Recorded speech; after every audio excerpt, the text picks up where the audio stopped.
புளிப்பா புளியங்க அவ புடவ கட்டுன வெள்ளரிக்கா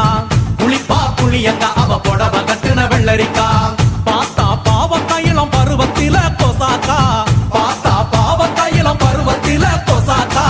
சோக்கா நடக்கும் போது சுத்த வேணும் பூசணிக்கா ஆத்தா கண்டெடுத்த அழகான ஜாதிக்கா புளிப்பா புளியங்க அவ புடவ கட்டுன வெள்ளரிக்கா புளிப்பா புளியங்க அவ புடவ கட்டுன வெள்ளரிக்கா